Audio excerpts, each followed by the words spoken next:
मंडळी, सध्या महाराष्ट्रात एक खळबळ उडवणारी घटना घडली आहे।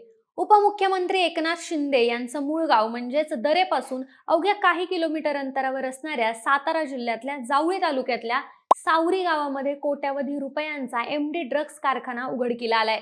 मुंबई क्राईम ब्रांचच्या विशेष पथकानं 13 डिसेंबरला म्हणजे कालच या गावामध्ये जोरदार कारवाई करून तो कारखाना उद्ध्वस्त केलाय।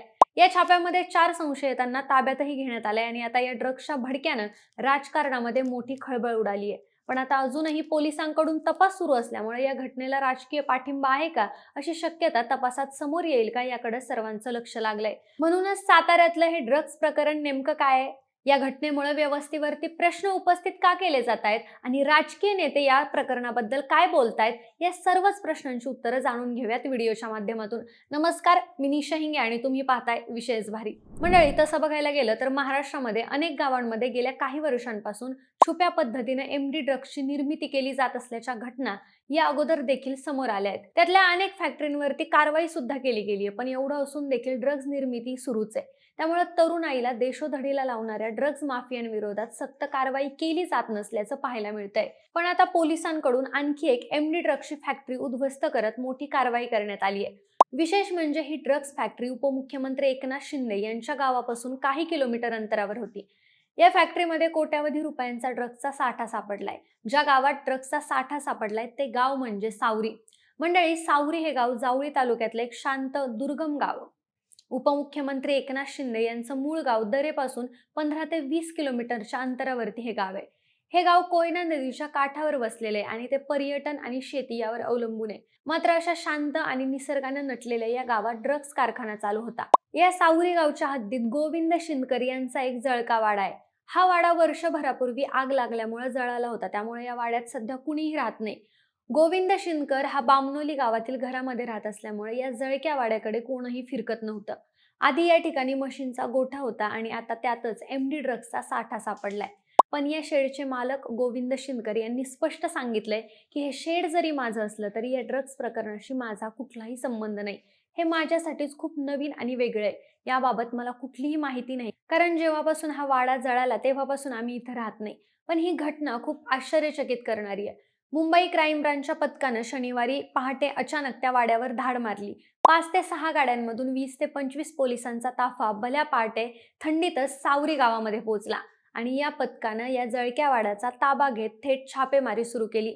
यावेळी वाड्यात ड्रग्जची फॅक्टरीच असल्याचं समोर आलं आणि या वाड्याच्या आतमध्ये ड्रग्ज तयार करण्यासाठी गरजेची असणारी काचेची भांडी, electric machine, plastic tub, tray असं सगळं सामान सापडलं आणि या सगळ्या कारभारासाठी संशयित आरोपी चोरून लाईट वापरत असल्याचंही पोलिसांच्या तपासात पुढे आलं। काही महिन्यांपूर्वी इथं कोट्यावधी रुपयांचे ड्रग्ज विकले गेल्याचीही माहिती मिळाली आणि छाप्यामध्ये 3 कारागिरांसह एक स्थानिक व्यक्ती अशा एकूण 4 संशयितांना ताब्यात घेण्यात आलंय।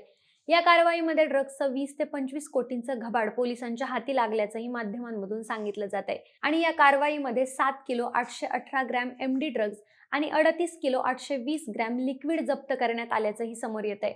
मात्र या कारवाईबाबत कमालीची गोपनीयता पाळण्यात आली आहे, कारण साताऱ्याचे कोणतेही पोलीस अधिकारी या कारवाईची खरी माहिती द्यायला समोर येत नाहीयेत, अशी माहिती माध्यमांनी दिली आहे। आता या कारवाईमध्ये मुंबई पोलिसांनी 3 परप्रांतीयांना ताब्यात घेतलंय, जे पश्चिम बंगालचे आहेत। या प्रकरणामध्ये अजून एक ओमकार दिघे नावाचा व्यक्ती होता, जो तेजस लॉजमधून आरोपींना खाद्यपदार्थ पुरवत होता। त्यालाही अटक करण्यात आली आहे। हे लॉज प्रकाश शिंदे म्हणजेच ठाण्याचे शिवसेना शिंदे गटाचे नगरसेवक यांचा आहे आणि आता तो जळका वाडा सील करण्यात आलाय। पण मंडळी, एवढ्या मोठ्या प्रमाणात ड्रग्जचा साठा सापडण्याची जिल्ह्यातली ही पहिलीच वेळ आहे। त्यामुळे यामागे राजकीय नेत्यांचा सपोर्ट असल्याची चर्चा सुद्धा सुरू आहे। ज्या ठिकाणी पोलिसांनी छापा टाकला ते गाव उपमुख्यमंत्री एकनाथ शिंदे यांच्या दरे गावापासून अवघ्या काही किलोमीटर अंतरावरती आहे। त्यामुळे पोलिसांनी केलेल्या प्रचंड मोठ्या कारवाईनंतर सर्वांच्याच भुवया उंचावल्या गेल्यात आणि यामुळेच विरोधी पक्षांनी या प्रकरणावरून सरकारवर टीका करायला सुरुवात केली आहे आणि साताऱ्यातल्या कारवाईनंतर काँग्रेसचे प्रदेशाध्यक्ष हर्षवर्धन सपकाळ यांनी सरकारवर प्रश्नांची रांगच लावली आहे। जावळी तालुक्यातील सावरी गावामध्ये नक्की काय सुरू आहे? ही जागा उपमुख्यमंत्र्यांच्या जवळच्या व्यक्तीची आहे की नातेवाईकांची? तिथं ड्रग्जची फॅक्टरी सुरू आहे का? बोगस नोटांचा कारखाना, जादूटोना सुरू आहे की आणखी काही अवैध धंदे? मुंबई क्राईम ब्रांच आणि वरिष्ठ पोलीस अधिकारी तिथं का पोहोचले आहेत? सरकार काय झाकण्याचा प्रयत्न करताय? मुंबई क्राईम ब्रांचला इथं नेमकं कोणतं घबाड सापडलंय आणि इथं नेमकं काय सुरू आहे? सातारा जिल्हा पोलीस अधीक्षक तिथं तातडीनं का दाखल झालेत? पोलिसांनी कुणाला अटक केली आहे? हे आरोपी सावरी गावातील तेजस लॉज आणि ठाण्यातील शिवसेनेचे नगरसेवक प्रकाश शिंदे यांचा काय संबंध आहे? या सर्व प्रश्नांवरती गृह मंत्रालयानं स्पष्टीकरण द्यावं अशी मागणी हर्षवर्धन सपकाळ यांनी सोशल माध्यमातील एका पोस्टद्वारे केली आहे. त्याचबरोबर साताऱ्यात एमडी ड्रग्ज तयार करणारा कारखाना उजेडात आल्यानंतर उभाटा पक्षाचे नेते अंबादास दानवे यांनी देखील देवेंद्र फडणवीस यांना सवाल केलेत. महाराष्ट्राला यामुळे उडता महाराष्ट्र का म्हणू नये? साताऱ्यातील कारखान्याचे मुंबई पश्चिम बंगाल कनेक्शन हे सरकारमधील घटकांच्या पिल्लावळीपर्यंत आहे, हे खरं आहे का?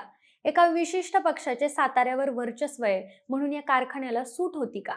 मुंबईतील पोलीस साताऱ्यात येऊन कारवाई करतात, यावर सातारा पोलीस गप्प कसे आहेत? म्हशीच्या गोट्यात ड्रग्ज तयार करण्याची ही प्रक्रिया कधीपासून सुरू होती, याची उत्तरं देवेंद्र फडणवीस यांनी जनतेला द्याव्यात अशी मागणीही दानवेंना केली आहे.